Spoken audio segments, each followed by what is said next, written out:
झांसी में सनातन हिंदू एकता यात्रा के दौरान आज बाबा बागेश्वर पर फूल बरसाए गए, लेकिन फूल बरसाए गए उसके साथ साथ उनके ऊपर मोबाइल आकर गिर गया।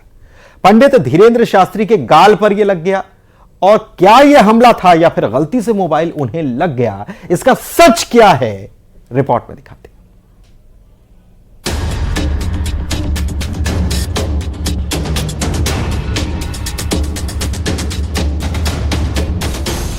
सनातन हिंदू एकता यात्रा के दौरान आज उस वक्त सनसनी फैल गई जब बागेश्वर धाम के पीठाधीश्वर धीरेन्द्र शास्त्री की हिंदू एकता यात्रा के दौरान किसी व्यक्ति ने बाबा पर मोबाइल फेंक दिया, जो उनके गाल पर लगा।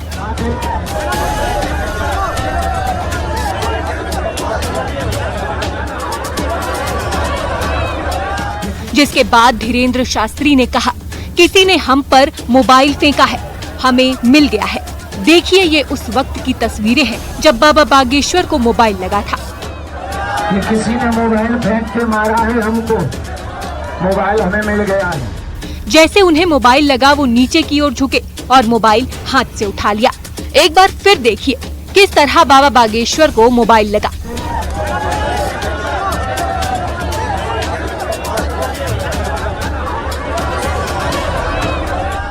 देखिए, बाबा ने अपने गाल पर हाथ भी लगाया, लेकिन इस घटना के बाद भी बाबा बागेश्वर बिल्कुल शांत दिखाई दिए। उन्होंने बेहद शांति से मोबाइल उठाया और सबको दिखाया। हम आपको बताते हैं कि आखिर बाबा बागेश्वर को ये मोबाइल लगा कैसे। मारा है हमको, मोबाइल हमें मिल गया है। ये बाबा बागेश्वर पर किसी तरह का हमला नहीं था। बाबा की यात्रा के दौरान उन पर फूल बरसाए जा रहे थे। इसी दौरान फूल फेंकते वक्त किसी के हाथ से मोबाइल छूट गया और बाबा बागेश्वर के चेहरे पर जा लगा। ये किसी तरह का हमला नहीं था। जिस शख्स का मोबाइल था वो उसे वापस कर दिया गया। यात्रा में भारी भीड़ को देखते हुए प्रशासन सतर्क है। इस घटना के बाद सुरक्षा और कड़ी कर दी गई है। धीरेन्द्र शास्त्री की यह यात्रा हिंदू समाज को एकजुट करने का संदेश लेकर चल रही है। बाबा को जबरदस्त समर्थन मिल रहा है। यात्रा में बड़ी संख्या में हिंदू शामिल हो रहे हैं। ऐसे में बाबा की सुरक्षा भी चर्चा का मुद्दा बनी हुई है। Bureau report, news 18। को लेकर के फिलहाल बागेश्वर धाम ने एक वीडियो जारी किया है। उनका कहना है कि उनके खिलाफ कोई हमला नहीं हुआ है, वह महज एक इत्तेफाक था। बागेश्वर धाम के जो पीठाधीश्वर है पंडित धीरेन्द्र शास्त्री का कहना है कि मोबाइल उनके ऊपर जानबूझ कर नहीं फेंका गया था। तो मोबाइल के हमले का खुद बागेश्वर धाम के जो पीठाधीश्वर है उन्होंने खंडन कर दिया है। आप देखिए, हमारे साथ चल रहे हैं बराबर, वो बराबर कह रहे हैं कि हिंदू जागो और हिंदुओं को जात पात से ऊपर आना होगा। तो फिलहाल जो हमले का जो मामला था, खुद बागेश्वर धाम के पीठाधीश्वर धीरेन्द्र शास्त्री ने मना कर दिया है। अश्विनी मिश्रा, न्यूज़ 18, झांसी। उधर संभल हिंसा में एक बड़ा खुलासा हुआ है। एफआईआर की कॉपी से यह खुलासा हुआ है। एसपी सांसद ने जुमे के दिन भड़काया था। एफआईआर में इस बात का जिक्र है कि एसपी सांसद ने जुमे के दिन भड़काया था और एसपी विधायक का बेटा भी भड़काने में शामिल है, ये एफआईआर बता रही है। दंगाई ने पुलिस के हथियार लूटे, दंगाई ने कहा पुलिस के हथियार छीन लो। एफआईआर में सारी चीजों का जिक्र है और दंगाइयों ने यह भी कहा कि सबको आग लगाकर मार दो। एफआईआर में यह भी जिक्र है। दंगाइयों ने यह भी कहा कि मस्जिद में सर्वे नहीं होने देंगे। 29 टीयर स्मॉग सेल लूटे गए। एफआईआर में यह भी जिक्र है और भी जिक्र है और भी कई सारी चीजें पता चली हैं। यह भी पता चला है कि 12 बोर के 15 कारतूस लूटे गए। इसके अलावा नखासा चौराहे पर सीसीटीवी जो लगे थे वो भी तोड़ दिए गए। एसआई की पिस्टल छीनने तक की कोशिश हुई है, एफआईआर में जिक्र है। और एसआई की 10 कारतूस से भरी मैगजीन को भी लूट लिया गया, एफआईआर बता रही है। सोहेल इकबाल ने लोगों को उकसाया था। इस एफआईआर में इस बात का साफ तौर पर जिक्र किया गया है। तो ये एफआईआर जो है इससे खुलासा हो गया।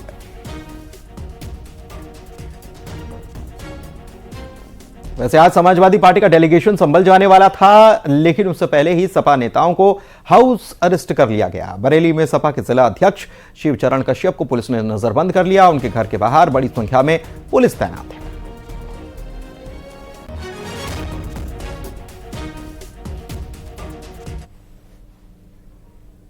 और समले हिंसा पर एसपी अध्यक्ष अखिलेश यादव का बयान आया। अखिलेश ने वहां पर मारे गए लोगों को मुआवजा देने की मांग की और कहा कि अभी सपा डेलीगेशन वहां पर लोगों से मिलने जाएगा और कुछ समय बाद मैं भी जाऊंगा। अखिलेश यादव ने अधिकारियों को हिंसा का जिम्मेदार बताया, उन पर कार्रवाई की मांग की। डेलीगेशन है और लोगों से मिलने के लिए, वहां के लोगों के सामने जो तकलीफ परेशानी है उनसे मिलने हमारा डेलीगेशन जाएगा।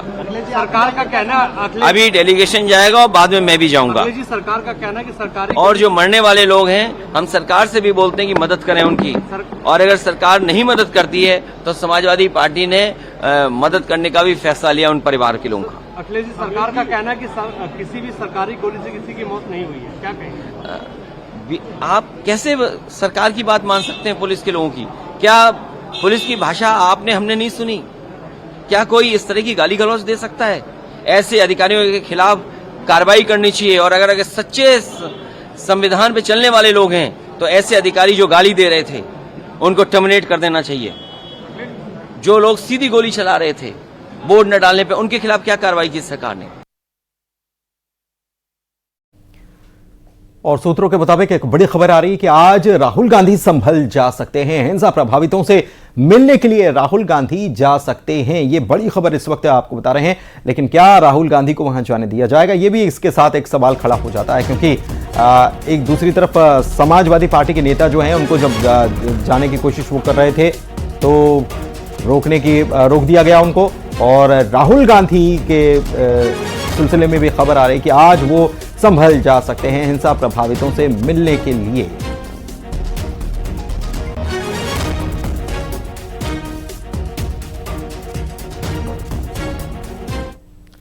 इधर कांग्रेस के नेता इमरान मसूद ने संभल की घटना को लेकर पुलिस और प्रशासन पर गंभीर आरोप लगा दिए हैं।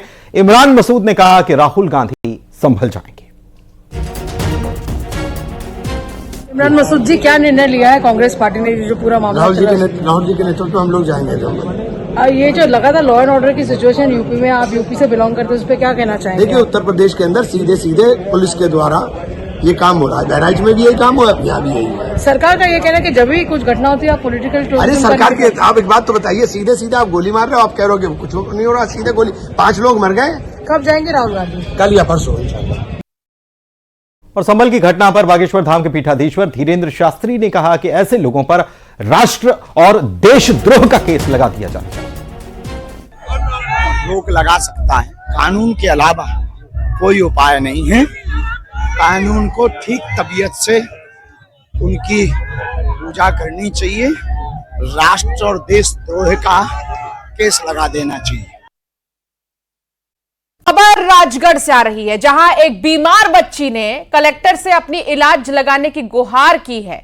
कलेक्टर से गुहार लगाते हुए बच्ची ने कहा है कि अंकल, इंसुलिन ही मेरे लिए ऑक्सीजन है, पापा कहां से लाएं? उसका कहना है कि पापा की तनख्वाह 8,500 है और मेरी दवाइयों का खर्चा 5,000 है।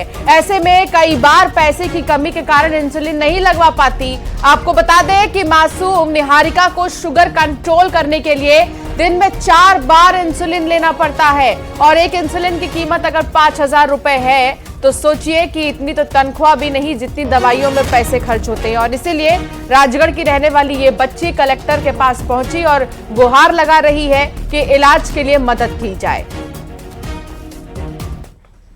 यह है 11 साल की, और गंभीर बीमारी से पीड़ित है। उसको कम से कम साल भर करीब हो चुका है, और उसको 4 टाइम इंजेक्शन लगते हैं इंसुलिन के, चूँकि मैं उसका खर्चा नहीं उठा पा रहा हूँ। इंजेक्शन के 3,500 जांचे माचे और भोपाल चेकअप कराने जाने के हिसाब से सब महीने के कम से कम 5,000 रुपये करीब से समथिंग आते हैं। आपकी क्या मांग है प्रशासन से? मेरी मांग ये है कि मेरा बच्ची का जो इलाज होता रहे, वो मेरे इंजेक्शन और जो थोड़े जो आने जाने की सहायता राशि प्रदान होती रहे। राजगढ़ से राहुल विजय संवाददाता साथ जुड़ गए हैं। राहुल, क्या बच्ची की गुहार कलेक्टर के दिल तक पहुंची? क्या इस बारे में कोई जानकारी या कोई फीडबैक वहां से?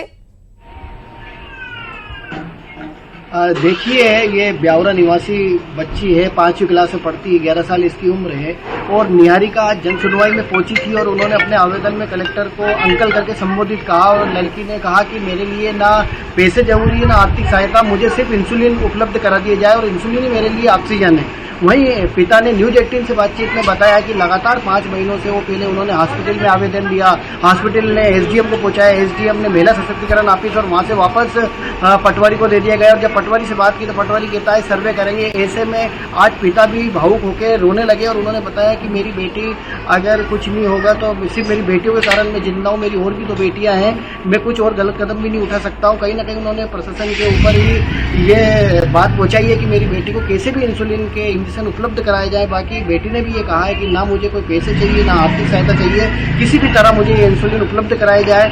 बच्ची ने ये भी बताया न्यूज 18 से बात करते हुए कि कई बार ऐसा भी होता है कि पापा के पास पैसे नहीं होते तो मैं इंजेक्शन भी नहीं लगवाती, जिससे मुझे दिक्कत आती है। पापा की जो तनख्वाह है वो 8,500 रुपये है और मेरा खर्चा हर महीने 5,000 रुपये है। ऐसे में हम कह सकते हैं कि आमदनी अठन्नी खर्चा रुपया, कोई एक लाचार पिता कैसे क्या अपनी बेटी बिल्कुल, आमदनी अठन्नी और खर्चा रुपया, ये बहुत ही अच्छा जो हम कह सकते हैं एक्सप्लेनेशन है इस मामले के लिए कि इतना तो इनकम भी नहीं है उस बच्ची के पिता का जितना खर्चे हैं।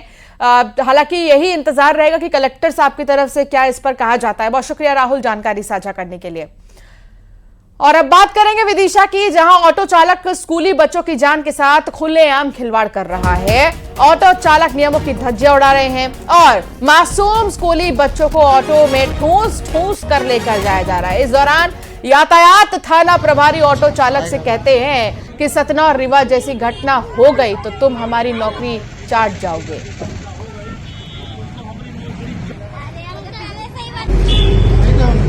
हो गया रास्ते में